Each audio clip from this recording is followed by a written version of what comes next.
book middles are awesome. I always like to visually mark what I think the middle of the book is. And I like how this one ends where it ends. And now I'm going to see where it starts. I have a lot of anticipation when it comes to middles of books, because at this point in my mind, I'm thinking, okay, this all happened and this was interesting. It was great. It definitely whet my appetite. But now I know, because, book lore says that something always happens again. Well, obviously. Okay. I sound like an idiot. All I'm trying to say is, like, the middle of books are awesome. And I anticipate them. And I look forward to them. And I visually mark them. And this, to me, is visually marked as the middle of the book. This is sort of like a plateau. Not a climax, but it's at the height and it's a plateau. And I know that it can go further and higher. And it will, because this is part of a series. And I'm just so excited to continue from here. So let's get into it. Hello and welcome to my channel again. My name is Eve and this is my book corner. So I thought I would take a moment to just give you my brief thoughts on the book A Court of Thorns and Roses by Sarah J. Maas. A few months ago, when I first started my channel, I kind of went through this whole like book buying craze, which happens with me often, I'll admit. And I bought the entire series of A Court of Thorns and Roses. And I finally got around to reading the first book. Life, things got in the way. And plus I became obsessed with short romance stories on Kindle. Let me know in the comment section if you want me to review any of the short romance stories that I've read. They were wild and very, very kinky, to say the least. Anyway, so my thoughts on this book, really quickly. So how this video is going to work, how my review will work is I'm essentially going to tell you what I thought about the book, and then I'm going to insert little live reactions that I had as I was reading the book. And I had the foresight to record my thoughts so that I can share it with you beautiful. Fire, I don't know. I've been pronouncing her name as Farah, basically. She's kind of like a Mary Sue. Is anybody else getting that vibe from her? She's a human. And she's just totally badass where humans are concerned. Okay. Let's start from the weirdest part for me. I have read a lot of fantasy stories that involved fae and elves, just fae creatures in general. It's my thing. I love reading about the fae. I absolutely eat that stuff up. So the weirdest part to me with this series is that the fae creatures, they're not in another realm. They're part of the world of humans and animals and everything else. There are lower fae and then there's high fae. The lower fae are sort of like, you go into a forest and you see a bird, and that bird isn't really a normal average bird. It's a fairy. So the lower fae kind of have like these animal, they're essentially just these animals that are the most like purest form of the animal. That's what I'm getting from it so far from the first book. The high fae look just like you and I. They're sexy, built, muscly, and the women are beautiful and gorgeous, of course.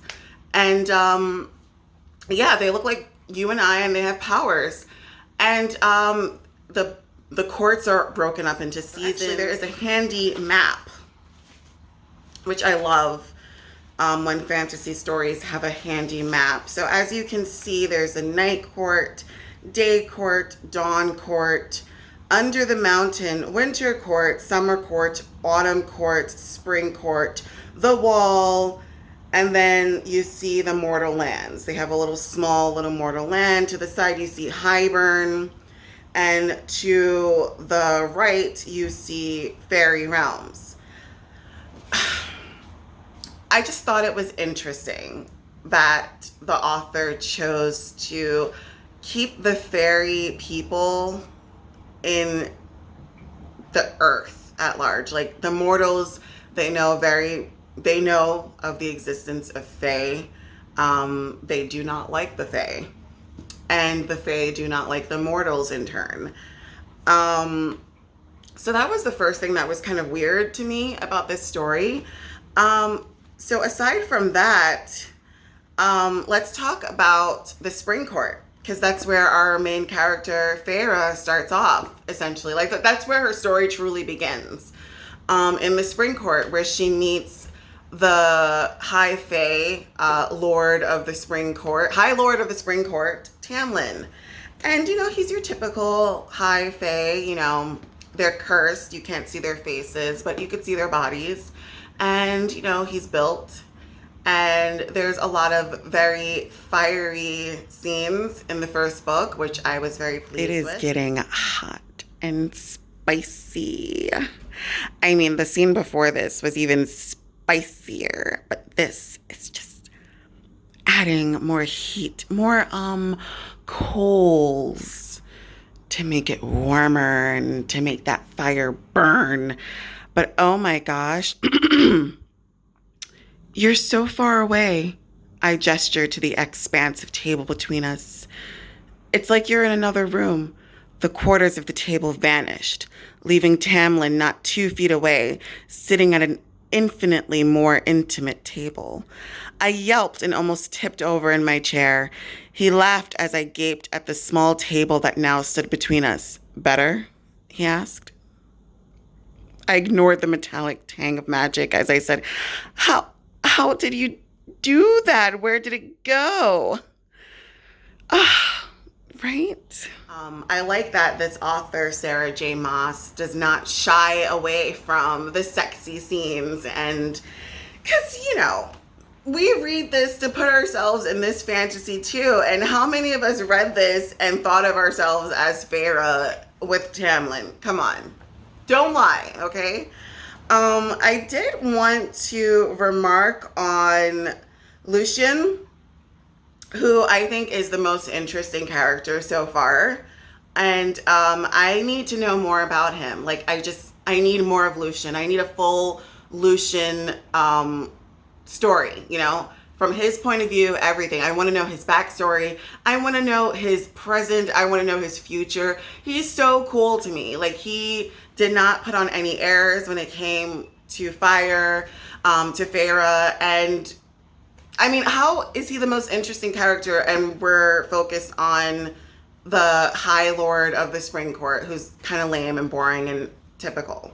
Feyre is your typical Mary Sue human who can hunt, who can really hold her own against fairies, which is kind of like weird. Like, you should be mangled at this point. There were so many times reading this book that I thought she should be mangled, okay? Mangled. Say it with me, mangled. But she was not mangled.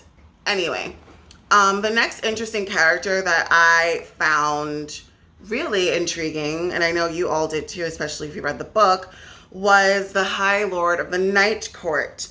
And, I mean, he's just sexy. Like, he kind of reminds me of Lucifer. And if you watch that show, comment down below. I actually haven't watched that show, but I have been suggested it so many times. So, like, please convince me to watch it some more.